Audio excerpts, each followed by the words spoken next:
Today we're going to be looking at this poem that fits into our unit. It's Ozymandias, and we're going to look at how it fits into our unit, and its focus is going to be the pride and power part of our unit. This particular poem was written by Percy Shelley. Now, I want you to look at this picture first and kind of think about the context of the picture and what it maybe represents, because it has to do with, like, it's a modern day kind of thing, but it represents what the poem itself meant. What is happening in this picture, and what event does it symbolize, and what is the connotation of the statue being pulled down? Well, in case you've never seen this picture before, this is a statue that it's in Baghdad, and that statue represents Saddam Hussein, who was the fifth president of Iraq. Now, what happened was, like I said, he was the fifth president of Iraq, and he was not the best on the best terms with the U.S. And shortly after 9/11 happened with the World Trade Center incident, there was an invasion of Iraq. And during that invasion, a year after the statue was actually put up, Iraqi citizens as well as U.S. soldiers pulled that statue down to kind of represent the idea that his reign, his power, his position as president was over at that point in time. So the idea of this statue being pulled down is one of your power is done, your time is done, you have nothing left of your regime. Now consider these three places. You probably hear my dog barking in the background. Sorry, I'm working at home. Anyway, let's consider these three places. These are three places that were once considered power places or places of power.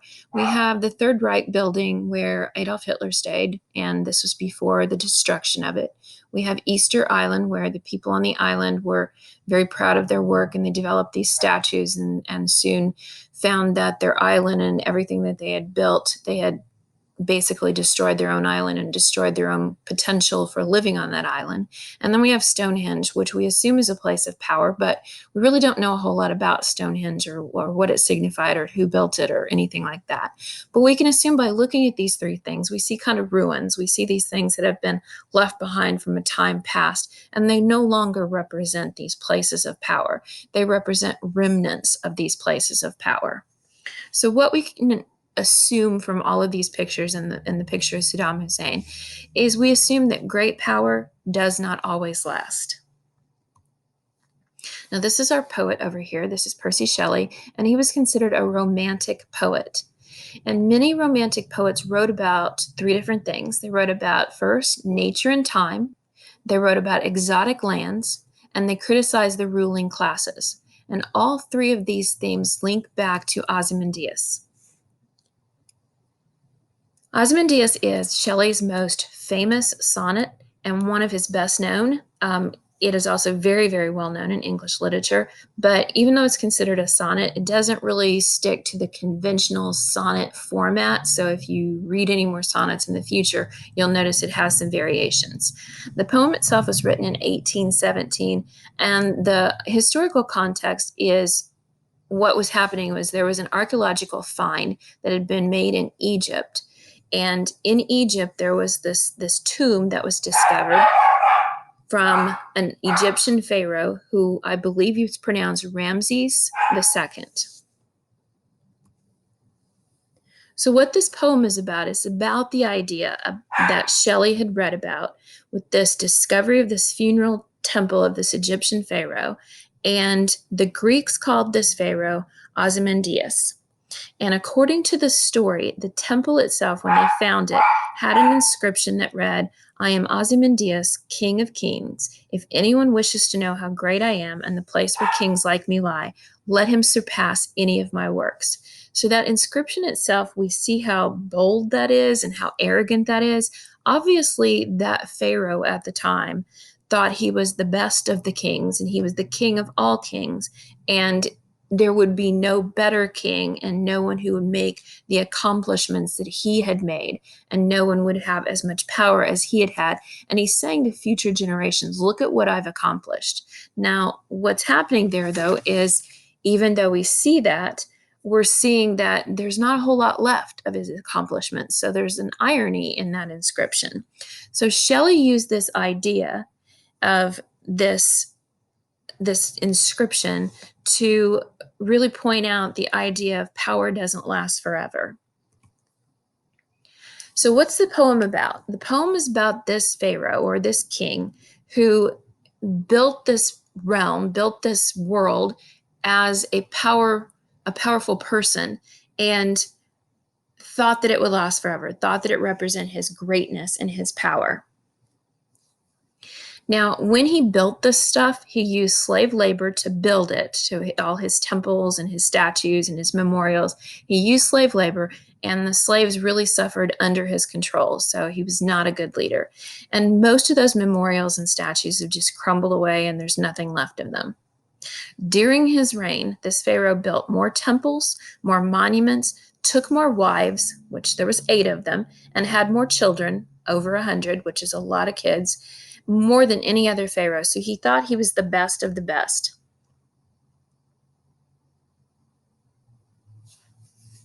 He wanted these memorials to last forever. He imagined that his legacy would last forever. But of course, now looking at it, it didn't last forever. These things are crumbled. We don't remember things that it's like, you see how the power was once, but it's no longer there. Let's take a look at the meaning of the title itself. Okay, now we understand that the Greeks called this pharaoh Ozymandias. And Ozymandias, if you break it down into Greek roots, Ozy comes from this idea of breath or air.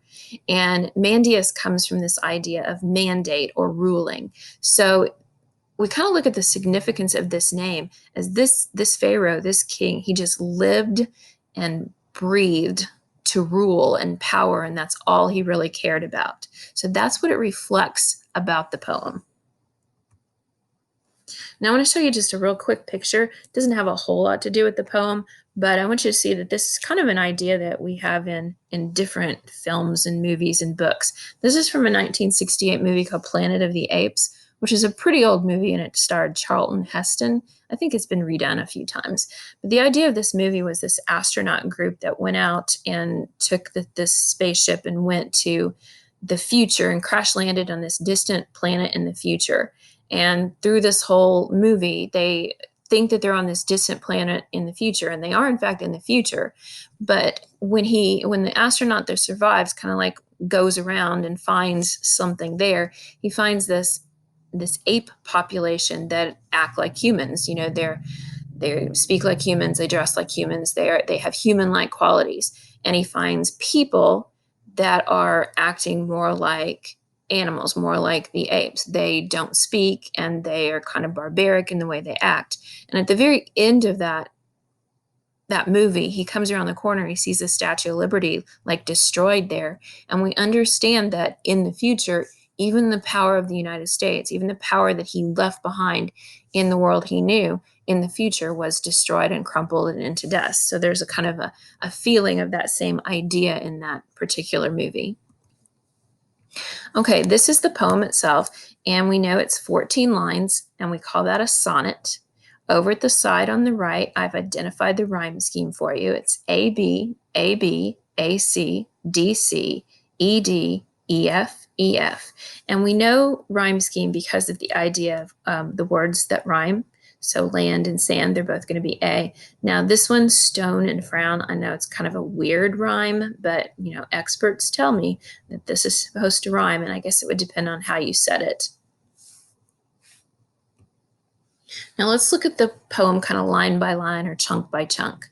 So first it starts off, I met a traveler from an antique land. So the speaker of the poem is saying, I met a traveler. I met this guy, this person, this traveler who came from an old land, an ancient land. And it goes on to say, who said, two vast and trunkless legs of stone stand in the desert. And this tells us that the traveler himself is telling us about this statue and telling us about these large, huge stone legs of a statue that are standing in the desert. That trunkless means it doesn't have a body connected to it. It's just these two legs that once belonged to a statue standing there. It goes on to say, near them on the sand, Half sunk, a shattered visage lies, whose frown and wrinkled lip and sneer of cold command. So we've got in the sand there, you've got these two legs that are standing up. They're huge legs standing up, left over from this big statue. And there's no body attached to it, but we do see this if we look right here, we see um, this shattered statue head is like laying there on the side. But even though it's shattered and it's laying there, it still has this visage, which means like facial expression, like this frown, this wrinkled lip, this sneer of cold command. So on the face of this destroyed statue, we still see this expression of like, I'm the greatest, I'm the best, I sneer at you, I look at you in cold command. Tell that its sculptor well these passions read, which yet survive stamped on these lifeless things. This tells us that the sculptor that did this statue really understood the person that he was sculpting. He really understood the emotions, the idea that this person that he was sculpting, which was this Ozymandias character, he understood how that character, that person, that pharaoh at that time, looked down on people and commanded people and sneered at people and had this powerful expression. And even though the head is laying there in the sand, all kind of crumpled up and just like shattered from the body of the statue, the emotions, the idea of what the statue, what this person felt when it was being carved, it still lives on, even though that stone is lifeless and destroyed. The hand that mocked them and the heart that fed. That's telling us that it's not saying mocked as in like making fun of. The hand that mocked them is like making a mock up, the hand that like created it. He's trying to create the statue and trying to create the actual expressions of a living person that he is sculpting. And we're told by this line that the sculptor really did capture the feelings, the emotions, the attitude of the person he was sculpting at the time. The traveler then goes on to say, and on that pedestal, these words appear. So he's telling us what was on the pedestal itself. And what the inscription read was, My name is Ozymandias, King of Kings. Look on my works, ye mighty, and despair.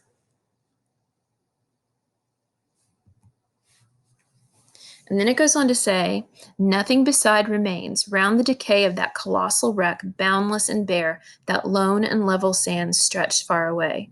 So what we're seeing is even though that statue, the inscription, it was supposed to be this powerful, strong pharaoh or king that never doubted the strength of his reign and the strength of his legacy and made this statue saying, Look at me, you can never be as mighty as I am. You can never be as great as I am. And that's what the statue represents. We see that there's an irony there because the statue no longer represents that. It's shattered, it's in pieces, it's laying in this desert where nobody even knows it's there anymore. So the irony is your power didn't last even though you thought it would. So, the theme of this particular poem is to show the fragility of life, the fragility of power, of fame, and to remind us that none of these things last forever. We may think that we've created something so magnificent that it stays forever, but it does not last forever, no matter how much we think it's going to.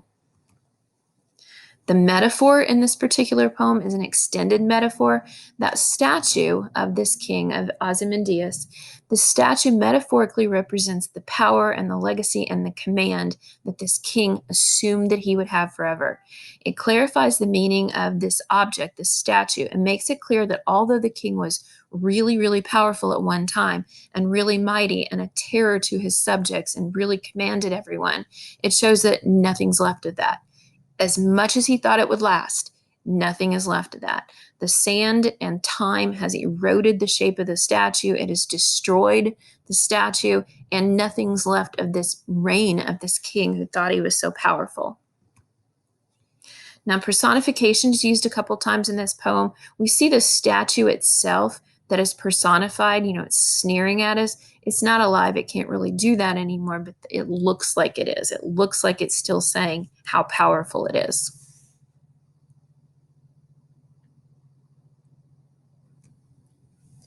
And of course, the irony, which I've mentioned before, the irony is it's like a figure of speech where we see that something didn't turn out the way someone or something thought it should. And the irony is this statue once represented something so powerful and so mighty, but now it's just this broken down, lifeless statue laying there, forgotten in this wasteland, this barren, sandy wasteland. Okay, now this one I'm not going to go over very long, but I did want you to know that this particular poem was written by Shelley, and he was competing with the idea. They both had this idea that they were going to write this poem about this statue and see which one was better. And so you see on the right-hand side, this is the poem that was written by his friend called Horace Smith, and you can read those later and decide which one you like better. I'm partial to the one that Shelley wrote, but I don't know, maybe you'd like the other one. Again, let's look at this picture because it still represents in a more modern day time period what we saw in that poem, that no matter how powerful you think you are, no matter how much you abuse people or you think you have people frightened to and they have to follow you, that eventually time wears that down and your power erodes and there's nothing left of what you thought you built. Now, the inscription on that statue is telling us that political power, ruling, and when I say politics, it's not like politics like we think of in our country, but like we've always had countries that have rulers, that have people that determine who can do what and what we do and what our policies are. And those things are, we think they last forever, but they don't in fact last forever. Even though we're in the moment and we think it's going to be this way forever, it's really, really a transient thing because nothing lasts forever. Time and space and distance all affect the way people look at those things. And no matter how powerful and big and huge it seems at the time, the suggestion is that those things will fade away. I'll show you some artwork based on the poem itself. Just find some of this pretty interesting.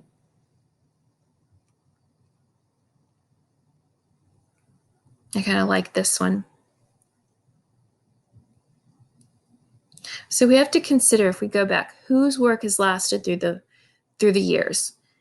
Whose work lasts through the statue? The statue was meant to represent this king's work, but was it the sculptor or was it the king himself that's remembered by this statue? And what message is Shelley trying to present to us as his reader? And where's the power in this poem? The power is we see it at the beginning, we see how powerful this king was. But Shelley is telling us something about the nature of time and the nature of, distance and what happens in the future and how that power is, fading and it won't last forever.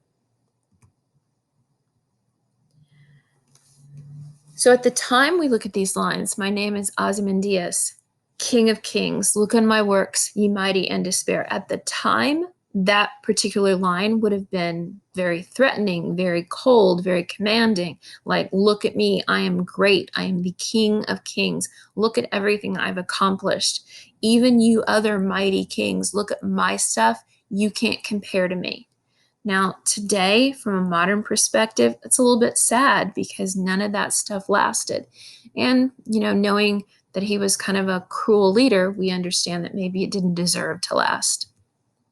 Now, this really doesn't have anything to do with the poem either, but it's just like I like to make allusions and like to make tie-ins.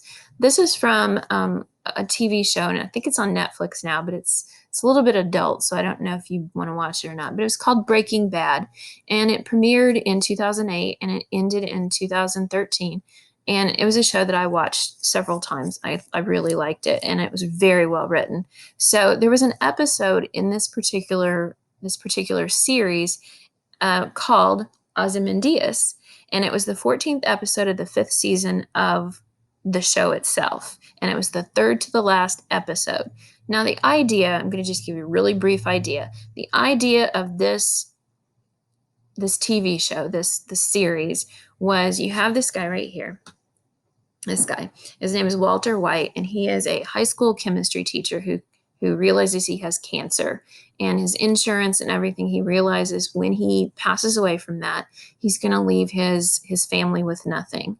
So through just a series of kind of fluke accidents, he is with his brother-in-law, which is this guy right here. His name is Hank Schrader in the TV show.